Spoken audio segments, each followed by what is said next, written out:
our State of the U.S. segment tonight. Okay, so this is one of the fun things that you get to do when you have your own TV show, put people on the spot. For example, I live in California. The congressional seat in my district is up for re-election this year. So I thought it would be fun to invite a candidate who's running in my district to come on the show so I can see if I want to vote for him. With me now, congressional candidate for California's 52nd District, John Horst. John, thanks for joining me. Oh, thank you, Liz, for having me. All right, John, this is going to be a fun segment. Think of this like a job interview, whether I'm going to end up voting for you or not. Yep. Are you ready? I am ready. All right, first question. Are you pro-life? Absolutely. Yes, ma'am. 100%? 100%. Well, there you go. There's an A right there. What do you think of the budget deal coming from Congress? I think the budget deal I think it's something that we're going to have to come back and revisit because we can't keep going down this road. I looked at the numbers and they're starting to talk about our credit rating, downgrading it again. We're going to have to fix this. We're going to have to start making tough choices. Right, and I hope by tough choices you mean cutting back on entitlement spending because we desperately need to do that. John, where do you stand on DACA and the border wall?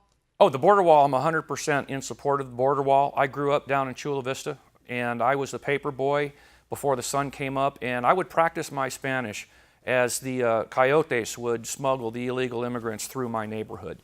And I remember when we had people racing across the freeway, and it was just an absolute mess. We've got to build that wall, and we've got to secure our border. And what do you think? What do you think of President Trump's offer to Democrats that if they fund the border wall, if they vote for funding, that he'll grant amnesty not to 700 or 800,000 dreamers, but to 1.8 million dreamers? Yeah, I have a problem with the amnesty part of that. I think that what we really need to do is we need to fix the legal immigration process. My wife is from Kuala Lumpur in Malaysia. I've been through our immigration system. I'm telling you, it is a hot mess. We can take the administrative part of immigration. Now, that's not the law enforcement part, but the administrative part, and we don't need government for it. We can have nonprofit cooperatives working under federal charter managing that process for themselves. If we get the line moving and we make it possible to come here legally, we're going to have much, much less problem with illegal immigration. We need to fix the legal side first. Right, sort of what President Trump said when he was running. He said we want to put a great big door in the middle of the great big wall, make it easier for people to come here legally. Absolutely. John, where do you stand on Obamacare repeal? I was very disappointed in how Congress handled that last summer. Then they essentially botched it up. What would you do in Congress? In Congress, I really like the ideas that Rand Paul has been advocating for from the very start. The individual market is irretrievably broken. What we did with Obamacare was we tinkered around the margins of a failing model. We need to create a new model that makes the old model obsolete. And so what we need to do is we need to make it possible for people to get a group policy. And it's important to understand that you cannot be denied for a pre-existing condition when you're under a group policy. You should be able to get that from your credit union. You should be able to get it from trade associations. You should even be able to get it from a church or a church denomination if you don't have full-time employment. We do that, the CBO will come back and say millions more people will be covered with affordable coverage that they can actually use. And at that point, the Democrats have a choice. They can either commit suicide by voting against us, commit suicide by voting with us, commit suicide with their base, or they can commit suicide with everybody else by voting against it. And that'll be a rather entertaining place to watch them be. Right, that would be very interesting. Okay, sanctuary cities, where do you stand? Oh, intractably opposed. Intractably opposed. Well, that's not a usual thing coming from a politician from California. That is refreshing to hear, John. When you think about working in Washington, D.C., working in the swamp, why do you want to do that? I want to do it for two reasons. The first is a very local reason. The Republican that held this seat before Scott Peters was elected, his name is Brian Bilbray. And Brian helped us in our community get a school built that had been on the books for 30 years. It had been funded for over 10. And federal bureaucracies were gumming it up. Brian was our fullback. He went to Washington and he blocked and he opened up a hole in the bureaucracy so that our school district could solve the problem. And ever since he lost that seat, we have not had a fullback in Washington. And that's what our district deserves, and that's why I'm running for Congress. And the national reason is because I am a cybersecurity engineer. And I'm very frustrated at the inability of Congress to ask the right questions. There are new and frankly utterly terrifying forms of power in big data And if we don't start talking about how to secure our liberties and our privacy, we're going to wake up one day and realize that we have completely lost both.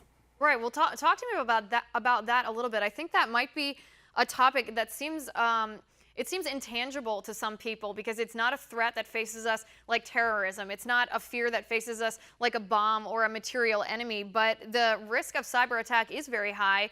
And combined with, I think, the violations of our privacy that we've experienced at the hands of the federal government, but also the incredible invasions of privacy that we give permission to the big tech companies because that's the only way that we can use their products. What do you consider to be the biggest risk? The biggest risk is the fact that we do not own the data about us or the data that arises from our economic activity. Let me give you an example, and this is a really creepy one too.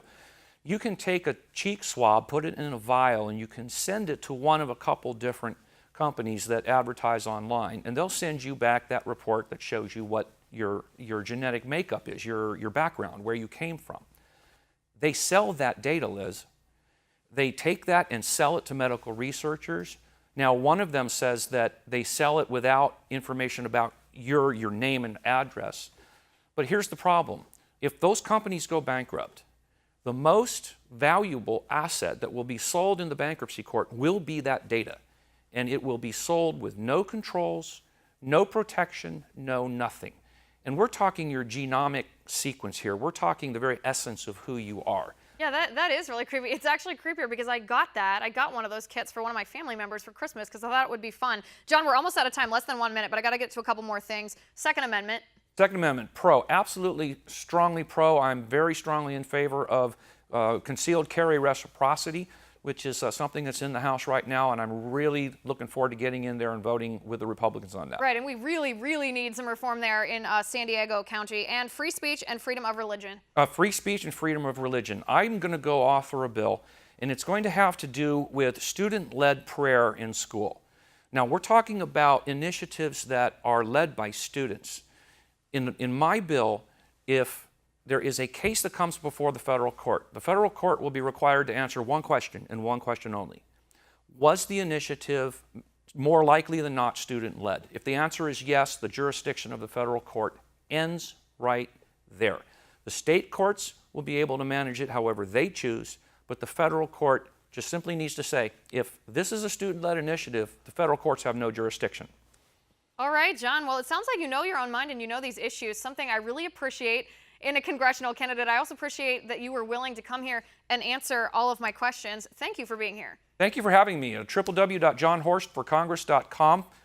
If your viewers can visit the website and take a look. Visit the website. John, thanks for being here.